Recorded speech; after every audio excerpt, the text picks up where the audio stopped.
आज हम लोग इस वीडियो में देखेंगे हमारा इतिहास और नागरिक जीवन। ये कक्षा 6 की पुस्तक है। तो इसमें आज हम लोग पढ़ेंगे पाठ 12 दक्षिण भारत 6ठी से 11वीं शताब्दी के विषय में जानकारी प्राप्त करेंगे। तो इसमें सबसे पहले हम पाठ को पढ़ेंगे, इसके बाद हम इसके अभ्यास प्रश्न वीडियो के अंत में देखेंगे। इसको बच्चों पाठ को ध्यान से सुनना है जिससे कि आपको अभ्यास प्रश्न का हल जो है आसानी से समझ में आ जाए। तो देखते हैं पाठ 12 दक्षिण भारत 6ठी से 11वीं शताब्दी। दक्षिण भारत की प्रारंभिक जानकारी हमें सम्राट अशोक के 11वें तथा संगम साहित्य से प्राप्त होती है। अगर हम देखते हैं कि दक्षिण भारत की जो प्रारंभिक जानकारी हमें कहाँ कहाँ से प्राप्त होती है, तो एक तो अशोक के अभिलेख से प्राप्त होती है और दूसरा कौन सा माध्यम है, संगम साहित्य से प्राप्त होती है। संगम साहित्य में हमें दक्षिण के 3 राज्यों, और वो कौन कौन से हैं, चेर है, चोल है और पांड्य राज्यों का वर्णन मिलता है। 6ठी से 11वीं शताब्दी के मध्य दक्षिण भारत में कुछ नवीन राज्यों का उदय हुआ। विंध्य पर्वत तथा नर्मदा नदी उत्तर भारत को दक्षिण भारत से अलग करती है। विंध्य पर्वतमाला से लेकर कन्याकुमारी तक के विशाल भूभाग को दक्षिण भारत कहते हैं। दक्षिण भारत का इस स्थान दिखाया गया है, भूभाग दिखाया गया है कि दक्षिण भारत कहाँ से कहाँ तक है। तो विंध्य पर्वतमाला से लेकर कन्याकुमारी तक के जो विशाल भूभाग को हम क्या कहेंगे, दक्षिण भारत कहते हैं। इसका आकार कैसा है, त्रिभुजाकार है, यानी दक्षिण भारत का आकार कैसा है, त्रिभुजाकार है। पूर्वी घाट पर बंगाल की खाड़ी तथा पश्चिमी घाट पर अरब सागर स्थित है। कन्याकुमारी हिंद महासागर, अरब सागर तथा बंगाल की खाड़ी को मिलन बिंदु पर स्थित है। यानी कन्याकुमारी कहाँ स्थित है, जहाँ पर हिंद महासागर, अरब सागर और बंगाल की खाड़ी का मिलन होता है, उसी बिंदु पर जो है कन्याकुमारी स्थित है। इन भौगोलिक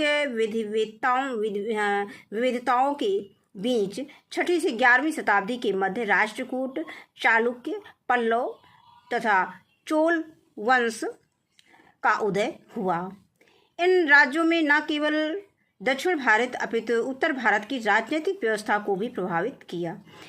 इन राज्यों ने कला एवं साहित्य के विकास पर विशेष ध्यान दिया। किस पे ध्यान दिया? कला एवं साहित्य के विकास पर विशेष ध्यान दिया। दक्षिण भारतीय शासकों की मंदिर निर्माण में विशेष रुचि थी। अब दक्षिण भारतीय शासकों की रुचि किसमें थी? मंदिर निर्माण में, मंदिर को बनाने में। इन शासकों ने एलोरा का कैलाश मंदिर और विरूपाक्ष जो है मंदिर, बृहदेश्वर मंदिर, यानी यहाँ पर विरूपाक्ष मंदिर है और इसके बाद बृहदेश्वर मंदिर है, महाबलीपुरम का रथ मंदिर जैसे विश्व प्रसिद्ध मंदिरों का निर्माण करवाया। इन्होंने भारतीय कला एवं संस्कृति को दूर दराज के देशों तक फैलाया। अब आगे आता है राष्ट्रकूट वंश, मान्यखेत। राष्ट्रकूट वंश का प्रथम शासक कौन था? दंतिदुर्ग था। यही प्रश्न पूछा जाता है परीक्षाओं में कि राष्ट्रकूट का प्रथम शासक कौन था? दंतिदुर्ग था।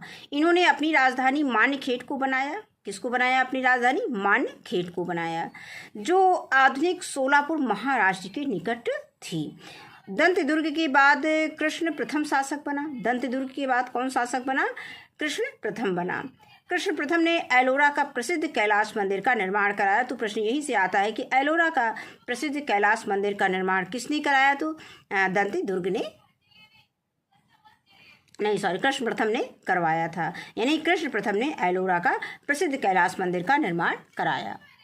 अब इसके बाद हम देखेंगे चालुक्य यानी वातापी। चालुक्य वंश की राजधानी क्या थी? वातापी थी। तो चालुक्य वंश के संस्थापक कौन थे? पुलकेशिन प्रथम थे। चालुक्य वंश के संस्थापक पुलकेशिन प्रथम थे। इन्होंने वातापी को अपनी राजधानी बनाया। यानी पुलकेशिन प्रथम ने अपनी राजधानी क्या बनाया? चालुक्य की राजधानी को राजधानी क्या बनाया? वातापी को बनाया। वातापी का आधुनिक नाम क्या था? बादामी था, जो कर्नाटक राज्य के बागलकोट जिले में स्थित है। इसी वंश के प्रतापी शासक पुलकेशिन द्वितीय ने उत्तर भारत के सम्राट हर्षवर्धन को युद्ध में पराजित किया था। चालुक्य शासकों ने कई मंदिरों का निर्माण कराया, जिसमें वातापी का विरूपाक्ष मंदिर बहुत प्रसिद्ध है। अब यहाँ पे चित्र में जो है हम देखेंगे, ये विरूपाक्ष मंदिर दिखाया गया है। और इसका निर्माण किसने कराया था? चालुक्य शासकों ने कराया था। ये मतलब विरूपाक्ष का जो है वातापी का विरूपाक्ष मंदिर बहुत प्रसिद्ध है। इसके बाद आता है पल्लव वंश। पल्लव वंश की राजधानी क्या थी? कांची थी। तो पल्लव वंश का संस्थापक कौन था? सिंह विष्णु था। पल्लव वंश का संस्थापक सिंह विष्णु था। पल्लव शासकों ने कांची को राजधानी बनाया, यानी पल्लव शासकों ने कांची को राजधानी बनाया। वर्तमान समय में यह स्थान तमिलनाडु राज्य में स्थित है। सिंह विष्णु के बाद महेंद्र वर्मन द्वितीय, राज सिंह आदि शासक हुए। इस वंश के शासकों ने महाबलीपुरम में बने रथ मंदिर को बनवाया। पूछा जाता है रथ मंदिर कहाँ है? तो महाबलीपुरम में है। यह मंदिर एक विशाल पत्थर को काटकर बनाया गया है। पल्लवों के काल में कला के क्षेत्र में अत्यधिक प्रगति हुई थी। अब यहाँ पर ये महाबलीपुरम का एक रथ मंदिर ये चित्र में दिखाया गया है। ये पत्थर काट के बनाया गया है। अब इसके बाद हम देखेंगे चोल वंश। चोल वंश की राजधानी है तंजौर।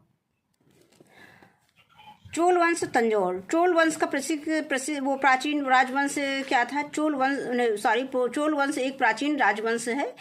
चोल वंश का उल्लेख जो है अशोक के शिलालेख में मिलता है और दूसरी शताब्दी ईस्वी में करिकाल नामक शासक ने बहुत से राज्यों को जीता था। 8वीं शताब्दी में विजयालय ने पुनः चोल वंश की सर्वोच्चता को स्थापित किया। इसने तंजौर को अपनी राजधानी बनाया। इस वंश के शासकों ने भारतीय सीमा से बाहर भी राज्य विस्तार किया। चोल शासक राजेंद्र प्रथम ने संपूर्ण श्रीलंका को जीत लिया था। इसके बाद आता है शासन व्यवस्था। दक्षिण भारत के राज्यों की शासन व्यवस्था में राजा ही सर्वोपरि होता था। राजा की सहायता के लिए मंत्री तथा कर्मचारी होते थे। उन मंत्रियों और कर्मचारियों की नियुक्ति राजा स्वयं करता था। इस प्रकार उन मंत्रियों और कर्मचारियों पर उनका नियंत्रण रहता था। चोलों की शासन प्रणाली बहुत विकसित और सुव्यवस्थित थी। समस्त साम्राज्य को राष्ट्रम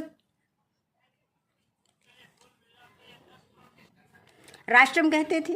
प्रांतों को क्या कहते थे? मंडलम कहते थे। और जनपद को नाडु कहा जाता था और गांवों को कुर्रम कहा जाता था उस समय। कुर्रमवासी अपनी बैठकों में समस्याओं का समाधान करते थे। वे सिंचाई के लिए तालाब बनवाते थे, कर वसूलते थे। ये आर्थिक रूप से स्वावलंबी थे, यानी किसी दूसरे के ऊपर निर्भर नहीं थे, वो स्वयं अपना काम करते थे। यहीं से स्थानीय स्वशासन यानी आज से मिलती जुलती पंचायती राज की व्यवस्था शुरू हुई थी। अब आगे हम देखेंगे यहाँ की सामाजिक स्थिति कैसी थी। तो दक्षिण भारत का समाज भी वर्ण व्यवस्था पर आधारित था, यानी दक्षिण भारत का समाज किस पे आधारित था? वर्ण व्यवस्था पर आधारित था। इस समय समाज में दो वर्ग ब्राह्मण व गैर ब्राह्मण ही थे, यानी एक ब्राह्मण थे और एक गैर ब्राह्मण थे। सभी अपने अपने कर्तव्यों का पालन करते थे। समाज में स्थिरता थी। राज्य में धनी और गरीबों में अंतर था। धनवान व्यक्तियों के मकान सुंदर एवं सुसज्जित होते थे और गरीबों के घर सादे होते थे और फर्श कच्ची ईंट की होती थी। किसान भूमि के स्वामी माने जाते थे, परंतु मजदूरों की दशा अच्छी ना थी। कृषि मजदूर दास की तरह ही रहते थे। इसके बाद हम बात करेंगे धार्मिक स्थिति की। दक्षिण भारत के शासक हिंदू धर्म को मानते थे, यानी दक्षिण भारत के शासक किसको मानते थे? हिंदू धर्म को मानते थे। वे अन्य धर्मों के प्रति भी उदार थे। वे बौद्ध, जैन धर्म के विहारों तथा मंदिरों की निर्माण हेतु भी दान दिया करते थे। समाज में विष्णु तथा शिव की पूजा विशेष रूप से होती थी। शंकराचार्य ने उत्तर, दक्षिण, पूर्व और पश्चिम क्षेत्रों में मठों की स्थापना की। इन्होंने आत्मा और परमात्मा को एक बताया। 11वीं शताब्दी के दक्षिण में रामानुजाचार्य ने शक्ति और ज्ञान को ईश्वर प्राप्ति का साधन बताया, यानी रामानुजाचार्य ने 11वीं शताब्दी में क्या बताया कि शक्ति और ज्ञान ही ईश्वर प्राप्ति का माध्यम है, साधन है। अब आगे बात करेंगे कला साहित्य की, मतलब कला साहित्य को बढ़ावा। दक्षिण भारत के बड़े व भव्य मंदिर ठोस चट्टानों को काटकर निर्मित किए गए थे। इनके शिखर आयताकार, ऊंचे एवं कई मंजिल के होते थे। मंदिर की दीवारों पर सुंदर कृतियां बनाई जाती थी। इस प्रकार के मंदिर उस समय तक उत्तर भारत में नहीं निर्मित हुए थे। वृद्धेश्वर मंदिर का निर्माण चोल राजाओं ने कराया था।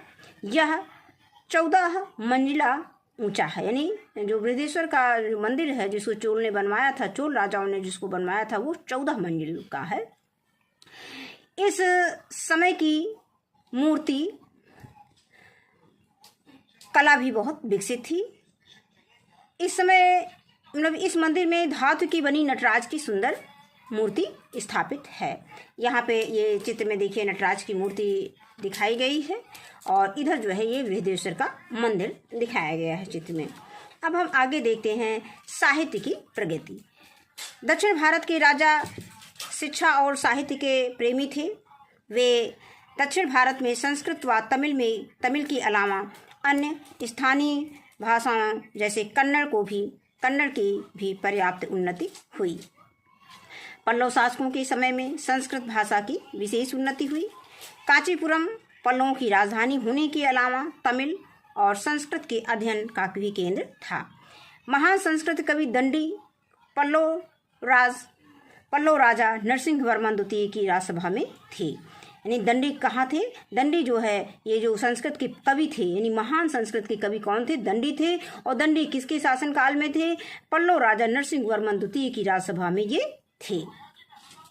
कंबन द्वारा लिखित रामायणम, अब रामायणम किसने लिखी थी? कंबन ने लिखी थी। तो कंबन द्वारा लिखित रामायणम ग्रंथ तुलसीकृत रामचरितमानस की भांति दक्षिण में लोकप्रिय है। अब हम देखेंगे कि आय के स्रोत और व्यापार व कृषि क्या था, कैसा था। दक्षिण भारत में मसालों का उत्पादन बहुत होता था। कहने का मतलब कि दक्षिण भारत में मसालों का उत्पादन बहुत होता था। वे अपने इन प्राकृतिक संसाधनों एवं व्यापार से बहुत लाभ उठाते रहे। दक्षिण पूर्व एशिया से इनके अच्छे व्यापारिक संबंध थे। प्राचीन काल में ये लोग यूनान, रोम व मिस्र के साथ दूसरी ओर मलय द्वीप समूह के साथ तथा वहाँ के चीन के साथ व्यापार करते थे। इनका प्रमुख बंदरगाह महाबलीपुरम था, जो स्थानीय व सुदूर व्यापार के कारण राजकोष की आय के लिए बहुत ही महत्वपूर्ण था। नदियों के तटीय इलाकों में धान व गन्ना की उपज होती थी। यानी नदियों के जो तटीय इलाके थे जहाँ पानी का साधन होता था वहाँ धान और गन्ना की खेती होती थी। अब है दक्षिण भारत का विदेशियों से संपर्क। चोल वंश के राजा राजेंद्र चोल प्रथम के पास बहुत बड़ी जल सेना थी, जिसकी सहायता से उन्होंने दक्षिण पूर्व एशिया के भूभागों यानी लंका, निकोबार द्वीप, मलाया तथा मलाया द्वीप समूहों में अपने संपर्क बनाए। इस समय भारत के कुछ व्यापारी पड़ोसी देशों में गए जहां उन्होंने बस्तियां बनाई। कुछ बौद्ध प्रचारक भी पहुंचे। विदेशों के स्थानीय लोग इनसे प्रभावित हो भारतीय विचार, कला व रीति रिवाज अपनाते गए। इसी प्रकार पल्लवों ने सुमात्रा में अपनी बस्तियां स्थापित की, जो भारतीय संस्कृति के प्रसार के महत्वपूर्ण केंद्र बन गए। कंबोज यानी कंबोडिया और चस्पा, जिसके शासक सैव थे, ने कंबोज को संस्कृत भाषा का केंद्र बनाया और असंख्य लेख संस्कृत भाषा में लिखवाए। भारतीय स्थानीय लोगों के साथ घुल मिल गए, जिससे भारतीय कला, साहित्य एवं भाषा का विस्तार हुआ। आज भी इनका प्रभाव वहाँ की स्थानीय संस्कृति में दिखाई देता है। इंडोनेशिया में आज भी रामायण की कहानी इतनी लोकप्रिय है कि वहाँ की जनता पर इस आधारित लोक नाट्य खेलती है। इंडोनेशिया भाषा में आज भी कई संस्कृत के शब्द हैं, यानी इंडोनेशियाई भाषा में आज भी संस्कृत के शब्द शामिल हैं। अब यहाँ पे दिखाया गया है रामायण आधारित लोक नाट्य करते हुए लोगों को दिखाया गया है। और इसके बाद यहाँ चित्र में एक दिखाया गया है अंकोर वाट का मंदिर। अंकोर वाट के मंदिर के विषय में देखते हैं। कंबोडिया में स्थित है, यानी अंकोर वाट का मंदिर कहाँ पे स्थित है? ये कंबोडिया में स्थित है। यह मंदिर विश्व की धरोहर है। इस मंदिर की दीवारों पर रामायण, महाभारत की कहानियाँ उभरी हुई मूर्तियों में अंकित है। अद्भुत बात यह है कि संसार का सबसे विशाल बौद्ध मंदिर भारत में नहीं अपितु बोरोबुदुर इंडोनेशिया में है। ये बोरोबुदुर का बौद्ध मंदिर चित्र में दिखाया गया है। अब आगे हम अभ्यास प्रश्न देखेंगे। प्रश्न देखते हैं। तो राष्ट्रकूट वंश की राजधानी कहाँ थी? पहला प्रश्न दिया गया है, तो इसका उत्तर लिखेंगे कि राष्ट्रकूट वंश की राजधानी मानेखेट थी। अब दूसरा प्रश्न दिया गया, किस चोल शासक ने श्रीलंका को जीता? तो इसका उत्तर है कि चोल शासक राजेंद्र प्रथम ने संपूर्ण श्रीलंका को जीता। इसके बाद है प्रश्न संख्या 3 की दक्षिण भारतीय मंदिरों की विशेषताएं लिखिए। तो इसको हम टेक्स्ट बुक में देख लेते हैं। तो इसका उत्तर हम यहाँ से लिखेंगे कि दक्षिण भारतीय शासकों की मंदिर निर्माण में विशेष रुचि थी। इन शासकों ने एलोरा का कैलाश मंदिर, विरूपाक्ष मंदिर, बृहदेश्वर मंदिर, महाबलीपुरम का रथ मंदिर जैसे विश्व प्रसिद्ध मंदिरों का निर्माण कराया। इन्होंने भारतीय कला एवं संस्कृति को दूर दराज के देशों तक फैलाया। बस यहाँ तक इसका उत्तर लिखेंगे अपनी कॉपी पर। इसके बाद अगला है प्रश्न संख्या 4 कि दक्षिण भारत के राज्यों का किन किन देशों से व्यापारिक संबंध था? तो इसके उत्तर में लिखेंगे कि दक्षिण भारत के राज्यों का यूनान, रोम, मिस्र, मलयद्वीप समूह और चीन के साथ व्यापारिक संबंध था। इसके बाद है प्रश्न संख्या 5 कि चोलों के शासन व्यवस्था का वर्णन कीजिए। तो इसको भी हम टेक्स्ट बुक से देख लेते हैं। इसका उत्तर हम यहाँ से लिखेंगे, उत्तर डालेंगे और लिखेंगे कि चोलों की शासन प्रणाली बहुत विकसित और सुव्यवस्थित थी। समस्त साम्राज्य को राष्ट्रम कहते थे, प्रांतों को मंडलम, जनपद को नाडु और गांव को कुर्रम कहा जाता था। कुर्रमवासी अपनी बैठकों में समस्याओं का समाधान करते थे। वे सिंचाई के लिए तालाब बनवाते थे, कर वसूलते थे। ये आर्थिक रूप से स्वावलंबी थे। यहीं से स्थानीय स्वशासन यानी आज से मिलती जुलती पंचायती राज व्यवस्था की शुरुआत हुई। बस यहीं तक इसका उत्तर लिखेंगे। अगला प्रश्न है प्रश्न संख्या 6 कि दक्षिण पूर्व एशिया के देशों पर भारतीय संस्कृति के प्रभाव का वर्णन कीजिए। तो इसके उत्तर में लिखेंगे कि दक्षिण पूर्व एशिया के देशों पर भारतीय संस्कृति का व्यापक प्रभाव दिखाई देता है। कंबोडिया और चंपा में भारतीय कला, साहित्य व भाषा का विस्तार हुआ। कंबोडिया में अंकोर वाट मंदिर विश्व की धरोहर है। इंडोनेशिया में रामायण की कहानी लोकप्रिय है, जिसमें अनेक संस्कृत शब्द हैं। संसार में सबसे विशाल बौद्ध मंदिर बोरोबुदुर में है। इसके बाद प्रश्न संख्या 7 पे आते हैं। इसमें प्रश्न संख्या 7 में दिया गया है, कुछ बिंदु दिए गए हैं, उनके विषय में हमें लिखना है। तो पहला अंकोर वाट दिया है, फिर शंकराचार्य दिया है, फिर रामानुजाचार्य दिया है, फिर अगला है घा एलोरा मंदिर के विषय में लिखना है। तो पहले हम अंकोर वाट का देख लेते हैं। तो इसको भी टेक्स्ट बुक में देख लेते हैं। इसमें हम हेडिंग डालेंगे अंकोर वाट, हेडिंग डाल करके अंडरलाइन कर देंगे। फिर लिखेंगे कि अंकोर वाट का मंदिर कंबोडिया में स्थित है। यह मंदिर विश्व की धरोहर है। इस मंदिर की दीवारों पर रामायण महाभारत की कहानियाँ उभरी हुई मूर्तियों में अंकित है। इसके बाद दूसरी हेडिंग में हमें लिखना है शंकराचार्य को। इसका भी उत्तर हम बुक से देख लेते हैं। शंकराचार्य हेडिंग डाल लेंगे। उसी के आगे लिखेंगे कि शंकराचार्य ने उत्तर, दक्षिण, पूर्व और पश्चिम क्षेत्रों में मठों की स्थापना की। इन्होंने आत्मा और परमात्मा को एक बताया। इसके बाद अगली हेडिंग इसी में आएगा रामानुजाचार्य। तो हेडिंग डाल लेंगे रामानुजाचार्य। उसी के आगे उसमें लिख देंगे कि 11वीं शताब्दी में दक्षिण के रामानुजाचार्य ने शक्ति और ज्ञान को ईश्वर प्राप्ति का साधन बताया। फिर अंतिम हेडिंग किताब में दी गई है एलोरा मंदिर। तो इसमें लिखेंगे कि राष्ट्रकूट शासक कृष्ण प्रथम ने एलोरा में विशाल चट्टान को काटकर एलोरा का प्रसिद्ध कैलाश मंदिर का निर्माण करवाया। अब इसके बाद हम आते हैं प्रश्न संख्या 8 पर, रिक्त स्थानों की पूर्ति कीजिए। तो एलोरा पर का दिया गया है कि एलोरा का कैलाश मंदिर, फिर डाट दिया है राष्ट्रकूट शासक ने बनवाया, तो कृष्ण प्रथम ने बनवाया था। फिर आगे दूसरा दिया गया है खा, चोल काल में गांव को कुर्रम कहा जाता था। फिर गा है अंकोर वाट मंदिर, ये कंबोडिया में देश में स्थित है।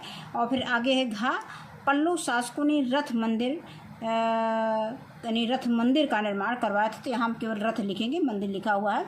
तो पल्लव शासकों ने रथ मंदिर का निर्माण करवाया। इसके बाद आगे दिया गया है कि मानचित्र में देखकर निम्नलिखित को पूरा करिए। तो इसको बच्चों आपको देख लेना है। मानचित्र में राष्ट्रकूट कहाँ पर स्थित है, ये महाराष्ट्र में है। यहाँ पर वंशों के नाम दिए गए हैं और उनको बताना है कि वो वर्तमान में किस राज्य में हैं। तो राष्ट्रकूट वर्तमान में महाराष्ट्र में है, चालुक्य वर्तमान में कर्नाटक में है, पल्लव वर्तमान में आंध्र प्रदेश में है और चोल जो है वर्तमान में तमिलनाडु में है। तो ये पाठ हमारा यहीं पे समाप्त होता है। तो इस वीडियो में बस इतना ही। वीडियो देखने के लिए बहुत बहुत धन्यवाद।